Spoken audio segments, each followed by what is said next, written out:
नमस्कार दोस्तों, welcome back to our channel. दोस्तों, इस वीडियो के माध्यम से आपको बताने वाले हैं EMRS PGT का जो कट ऑफ है ये कितना देखने को मिल सकता है। EMRS PGT का कट ऑफ, ठीक है, ये कितना देखने को मिल सकता है। विथ एनालिसिस आपको दिखाएंगे कि कौन सी कैटेगरी में कितना कट ऑफ जा सकता है। तो कंप्लीट इन्फॉर्मेशन आपको इस वीडियो के माध्यम से मिलेगी। वीडियो को लाइक नहीं किए मेरे भाई तो लाइक कर दें, और चैनल पर अगर पहली बार विजिट किया है तो सब्सक्राइब अभी से कर लें, जिससे आने वाले अपडेट्स आप तक पहुंचते रहें। ठीक है, तो आइए एक एक करके सारी चीज़ों पर चर्चा करते हैं। मेरे भाई देखिए, ऐसा है कि कट ऑफ कोई सा भी हो, ठीक है, कट ऑफ कोई सा भी हो, कुछ चीज़ों पर डिपेंड करते हैं। जैसे अगर बात करें नंबर ऑफ सीट, ठीक है, टोटल जो सीट थे वो कितने थे, इस पर डिपेंड करता है। कितने कैंडिडेट्स आपके प्रेजेंट हुए थे एग्ज़ाम में, ये भी डिपेंड करता है। कितने कैंडिडेट्स आपके एब्सेंट हुए थे एग्ज़ाम में, ये भी डिपेंड करता है। ठीक है, तो कई चीज़ें होती हैं जिन पर पहले एनालिसिस किया जाता है, और उसके बाद जो कट ऑफ निकलता है वही असली कट ऑफ होता है। ठीक है, तो इस पर एनालिसिस किए हैं मेरे भाई, और जो कट ऑफ निकला है आप तक शेयर करेंगे। आइए दिखाते हैं कि आपका जो कट ऑफ है किस तरीके से देखने को मिल सकता है।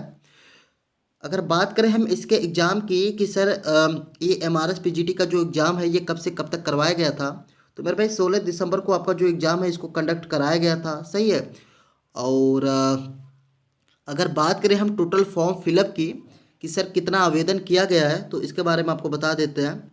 अगर बात की जाए टोटल फॉर्म फिलअप की, तो आपका जो कुल आवेदन हुआ है वो 4.5 लाख के लगभग हुआ है। ठीक है, 4.5 लाख के लगभग जो है आपका आवेदन हुआ है PGT के लिए। और 4.5 लाख तो आपका आवेदन हुआ है। और अगर इसमें बात करें अब्सेंट की कि सर कितने कैंडिडेट्स अब्सेंट हुए हैं, तो मेरे भाई अब्सेंट की अगर बात करें तो इसमें से आपको बता दें 50% कैंडिडेट्स अब्सेंट हुए हैं आपके एग्ज़ाम में। ठीक है, 50% कैंडिडेट्स आपके अब्सेंट हुए हैं एग्ज़ाम में, तो जाहिर सी बात है 50% आपके प्रेजेंट हुए होंगे एग्ज़ाम में। सही है।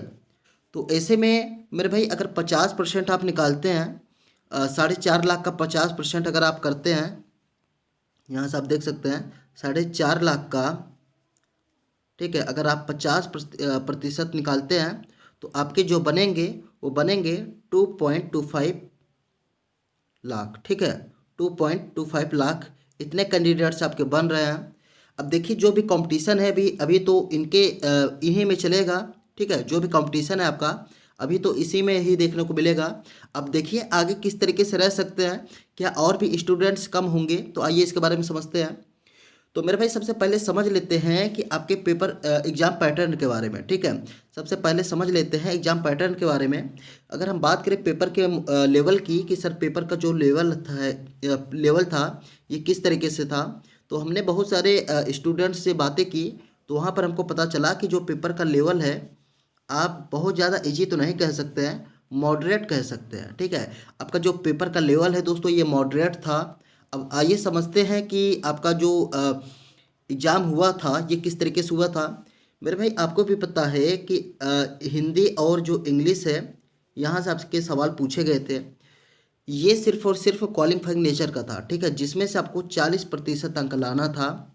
अगर आप 40% अंक लाते हैं तो आप जो है आगे के लिए एलिजिबल हो जाएंगे, ऐसा इसमें प्रावधान जो है रखा गया था।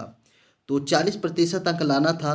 और अगर बात करें टोटल नंबर ऑफ क्वेश्चन की कि सर कितने प्रश्न कितने मार्क्स के पूछे गए थे, तो भैया टोटल जो नंबर था आपका 150 था।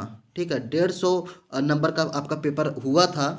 और अगर आप 10 और 10 वहाँ से माइनस करते हैं तो आपका 20 ऐसे ही माइनस हो जाएगा, यानी कि टोटल 150 में से अगर आप 20 को माइनस करते हैं, 20 नंबर आपका वहाँ से था हिंदी और इंग्लिश से। ठीक है, जो सिर्फ और सिर्फ क्वालिफाइंग नेचर का था।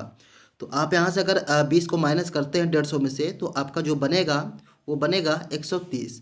अब ये देखिए जो 130 आपका बन रहा है, आपका जो मेरिट है दोस्तों इसी पे तैयार किया जाएगा। ठीक है, आपका जो मेरिट है 130 पर ही बनने वाला है। अब आइए और समझते हैं, तो आइए और इसके बारे में थोड़ा विस्तार से समझते हैं कि क्या कैंडिडेट्स और कुछ कम होंगे या, तो आइए इसके बारे में थोड़ा सा विस्तार से समझते हैं। मेरे भाई आपको हम बता दें कि आपका जो हिंदी और इंग्लिश पूछा गया था, इसमें से आपका जो इंग्लिश था, इंग्लिश सब्जेक्ट, ठीक है, इसमें से आपको हम बता दें मेरे भाई, हिसाब से बताया जा रहा है 30 से 40%, ठीक है, 30 से 40% आपके जो कैंडिडेट्स हैं ये फेल हो रहे हैं आपके इंग्लिश में। जी हाँ दोस्तों, 30 से 40% कैंडिडेट्स आपके फेल हो रहे हैं इंग्लिश में। जाहिर सी बात है मेरे भाई, आपका जो कंपटीशन है बहुत ज़्यादा गिर जाएगा। 30 से 40% का मतलब बहुत होते हैं, ठीक है। तो आप मान कर चलिए कि आपका जो एक्चुअल कंपटीशन रहने वाला है वो रहने वाला है आपका 1.5 लाख के बीच, ठीक है। 1.5 लाख के बीच आपका जो एक्चुअल कंपटीशन है दोस्तों ये देखने को मिलेगा। आप समझते हैं कि इसमें से आपका जो कट ऑफ है किस तरीके से देखने को मिल सकता है। और आपको हमने टोटल सीट नहीं बताया है, आपको पता ही होगा। अगर बात करें टोटल सीट की कि सर कितना सीट इसमें था, तो मेरे भाई 2266 पदों पर आपकी जो भर्ती है इसको निकाला गया था। पीजीटी की बात कर रहे हैं, ठीक है, पीजीटी की बात कर रहे हैं। 2266 इसमें टोटल सीट थे। तो कुछ इस तरीके से चीज़ें थी इसमें। अब आइए समझ लेते हैं कि इसका जो फाइनल कट ऑफ है आखिर कितना देखने को मिल सकता है, कौन से कैटेगरी में कितना कट ऑफ जा सकता है। तो आइए इसके बारे में डिस्कस कर लेते हैं। तो बात कर लेते हैं मेरे भाई पीजीटी के फाइनल कट ऑफ को लेकर, ठीक है। फाइनल कट ऑफ, तो अगर हम बात करें यूआर कैटेगरी की, तो अगर आप यूआर कैटेगरी से बिलोंग करते हैं, ठीक है, 84+ स्कोर आपका बन रहा है तो आपका हो जाएगा। जी हाँ दोस्तों, एनालिसिस किया गया कट ऑफ है मेरे भाई। अगर आप यूआर कैटेगरी से बिलोंग करते हैं 84+ आपका बन रहा है तो आपका हो जाएगा। और वहीं बात करें ओबीसी कैटेगरी की, तो ओबीसी कैटेगरी से अगर आप बिलोंग करते हैं 80+ अगर आपका बन रहा है तो आपका हो जाएगा, ठीक है। और अगर बात किया जाए ईडब्ल्यूएस की, तो ईडब्ल्यूएस की बात करें तो अगर इनका 82+ बन रहा है तो इनका भी हो जाएगा, ठीक है। अब देखिए जितने भी आपको बता रहे हैं ये एनालिसिस किया गया कट ऑफ है, तो ऐसे में 1-2 अंक जो है आगे पीछे हो सकते हैं, ठीक है, क्योंकि एनालिसिस किया गया कट ऑफ है मेरे भाई, आपको भी पता है, ठीक है।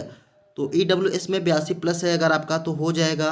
और वहीं बात अगर करें हम एससी और एसटी कैटेगरी के लिए, तो एससी कैटेगरी का बता देते हैं आपको 74 अगर प्लस आपका बन रहा है तो आपका हो जाएगा। और एसटी कैटेगरी में आपका कट ऑफ रह सकता है 68+, ठीक है। तो कुछ निम्न प्रकार से आपका जो फाइनल कट ऑफ है पीजीटी के लिए देखने को मिल सकता है, ठीक है। तो कुछ इस तरीके की इन्फॉर्मेशन थी मेरे भाई जो अब तक शेयर करनी थी और हमने शेयर किया। और वहीं अगर बात करें हम इसके रिजल्ट को लेकर कि सर पीजीटी का जो रिजल्ट है ये कब तक देखने को मिल सकता है, ठीक है। तो पीजीटी के रिजल्ट के बारे में आपको बताते हैं मेरे भाई। अगर बात करें पीजीटी के रिजल्ट को लेकर तो इसके बारे में अभी तक तो कोई आधिकारिक सूचना है नहीं। आप जो है चैनल को सब्सक्राइब करके रखिएगा, जैसे ही इसके बारे में कोई भी अपडेट आता है तो आपको इन्फॉर्म करेंगे, ठीक है। तो आई होप यहाँ से आपको सारी चीज़ें क्लियर हो गई होंगी दोस्तों। अगर आपको कुछ डाउट्स होता है या कुछ ऐसी चीज़ें हैं जो आपको ना समझ में आई हो, आप जो है कमेंट्स करके हमसे पूछ सकते हैं, ठीक है। कमेंट्स करके हमसे पूछ सकते हैं, सभी का रिप्लाई करते हैं मेरे भाई, आपका भी करेंगे। आई होप आपको मिलते हैं किसी नेक्स्ट वीडियो में, तब तक के लिए जय हिंद।